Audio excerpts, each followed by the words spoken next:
Je m'appelle Sandy. Mes parents sont des gens tout ce qu'il y a de plus simple. Nous habitons à côté d'un petit village au beau milieu de nulle part. Mes parents travaillent à la ferme et moi, je vais à l'université et je rentrais à la maison les week-ends et pendant les vacances scolaires. J'avais aussi un petit copain qui s'appelait Franck. Enfin, quand je dis mes parents, je veux plutôt dire mes parents adoptifs, car mes vrais parents étaient morts dans un accident de voiture. Quand je voulais parler de mes parents avec mes adoptants, je sentais un malaise assez profond s'installer. Et mon père m'injectait des émotions brutes, sans même le savoir, devant le refus clair que je ressentais. C'était assez bizarre, mais bon, je me disais que peut-être l'accident les avait touchés et que la douleur émotionnelle était trop forte et que c'est pour ça qu'ils ne voulaient pas en parler. Tout ce qui me restait de mes vrais parents, c'était 2 photos où toute la famille était réunie. Quand j'étais petite, je ne lâchais jamais mon toutou. Il était donc sur les photos aussi, logique. Mais après l'accident, je n'ai jamais revu mon toutou. Cela m'avait brisé le cœur. Mes parents adoptifs m'en ont racheté un autre, mais ce n'était pas pareil. Nous habitons un endroit tellement paumé que beaucoup de gens se perdaient régulièrement et mes parents les accueillaient volontiers. Parfois, il y en a même qui dormaient à la maison, ce qui n'était pas dérangeant car celle-ci était immense. Mais je ne revoyais jamais nos invités le matin. Mes parents me disaient qu'ils avaient repris leur route tôt, avant que je me lève, et que cela ne servait à rien de s'étendre sur le sujet. Quand j'étais petite, cette réponse me satisfaisait. Mais en grandissant, j'ai commencé à me poser pas mal de questions. Même si les gens voulaient reprendre leur route au plus vite, ce que je pouvais comprendre, mais pourquoi tous les gens partaient avant mon réveil? Quelques-uns, oui, mais là, ils partaient tous avant que je me lève, à croire qu'ils n'avaient même jamais passé la nuit chez nous. Mais bon, je me posais sans doute trop de questions pour rien. Puis, les vacances se terminent enfin. J'étais heureuse, car je voulais revoir Franck ainsi que mes amis, ce qui était normal vu mon âge et vu le patelin paumé où on habitait, c'était pas évident. L'agitation de la ville commençait à me manquer à la longue. Les cours avaient repris, mon évolution scolaire se passait plutôt bien et la présence de mes amis m'avait vraiment manqué. J'étais donc folle de joie. Mais c'est déjà vendredi. La semaine avait passé à la vitesse de l'éclair. Je n'avais même pas eu le temps de la voir défiler. En fin de journée, je retourne chez mes parents, qui, comme à leur habitude, m'avaient concocté mon plat préféré, au gré des saisons qui passaient. Le soir, vers 21h, ça sonne à la porte. Mon père a ouvert, et c'étaient des gens qui se sont encore perdus. Il les a fait entrer et les a accueillis avec la gentillesse qu'on lui connaissait tous. Il leur propose alors à manger et de passer la nuit chez eux, et qu'ils reprendraient leur route après une bonne nuit de sommeil.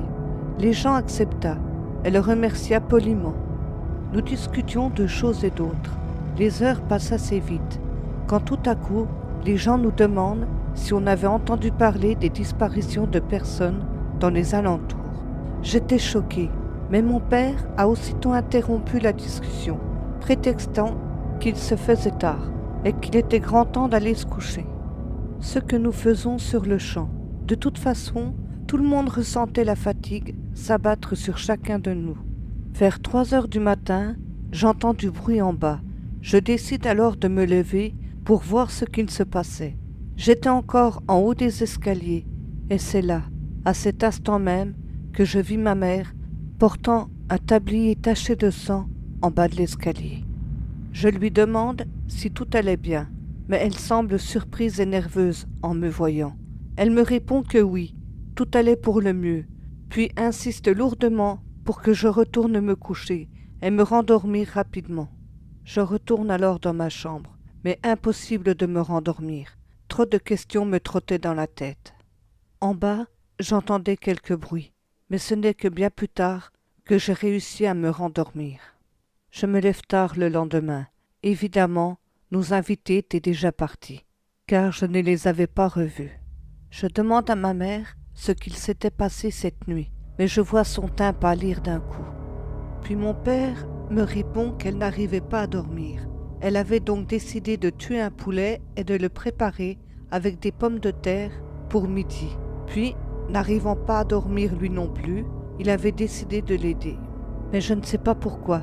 Dans ma tête, je me suis dit, espérons que c'est vraiment juste un poulet qu'ils ont tué. Le week-end fut chargé en émotions pour moi.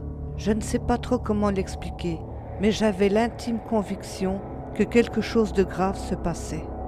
Le dimanche soir, je repars enfin pour les cours. J'étais vraiment heureuse, car le week-end avait été éprouvant. Le mardi matin, le directeur de l'école vient me chercher en plein milieu d'un cours. Je suis surprise sur le coup, mais je le suis en lui demandant si j'avais fait quelque chose de mal. Mais il me répond « Non, mademoiselle, des gendarmes veulent vous parler. » D'un seul coup, je pense directement à mes parents. Je ne sais pas pourquoi, mais j'étais certaine que ça venait de chez moi. J'entre alors dans le bureau du directeur. Je vois les flics me saluer poliment, ce que je fis à mon tour. Ils me demandent de bien vouloir m'asseoir. Puis, ils commencent à me parler de mes parents. Ils me demandent comment ils étaient dans la vie de tous les jours, me posant ainsi tout un tas de questions. Puis je sens très vite que quelque chose ne va pas. La situation m'échappe complètement. L'un des flics me demande si j'avais des photos quand j'étais plus jeune. Je leur tends alors mes 2 photos que j'avais toujours sur moi. Puis, un flic semble montrer mon doudou à son collègue, qui sur le coup blanchit net. Mais que pouvait bien avoir à faire mon ancien doudou dans tout ça, me dis-je dans ma tête. Puis les flics me demandent comment s'est passé mon week-end. Je leur explique tout, même que des gens s'étaient perdus et avaient dormi à la maison, et que j'avais vu ma mère avec un tablier taché de sang. Les flics m'expliquent alors que mes parents adoptifs étaient des assassins. Ils avaient tué le couple présent ce week-end, mais que le mari n'était pas mort. Mes parents les avaient enterrés pensant que c'était fini, mais le gars avait réussi à creuser la terre pour pouvoir se dégager. Puis il s'est enfui jusqu'à la route, d'où il a fait du stop. Un automobiliste l'a alors pris avec lui. Le mari a demandé à se faire déposer chez les flics tout de suite. En arrivant chez eux, il leur dit toute l'affaire, qu'il s'était perdu lui et sa femme, qu'il était tard, ils ont frappé à la seule maison existante dans tout le périmètre. Ils pensaient que les gens qui leur avaient proposé leur hospitalité étaient gentils, mais en fait non, ce sont des tueurs sanguinaires. Les flics me disent alors que plusieurs corps ont été retrouvés sur la propriété de mes parents adoptifs, dont les restes de ma vraie famille, et que mon doudou avait été retrouvé dans la tombe d'infortune de mes parents. J'étais sous le choc. En fait, à l'époque, mes parents avaient eu un accident de voiture, mais ils n'étaient que très légèrement touchés. Des gens sont venus leur offrir de l'aide, mais c'était le soir. J'étais dans la voiture, mais je n'avais rien eu. Donc les gens leur ont proposé de les soigner, leur donner à manger, et dès le lendemain matin, ils devaient les ramener en ville. Mes parents ont accepté l'invitation, vu qu'ils avaient un enfant en bas âge. En plus, ça semblait être effectivement la meilleure solution.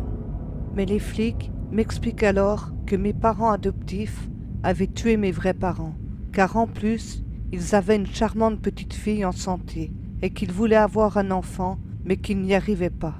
Cette situation fut du pain béni pour eux.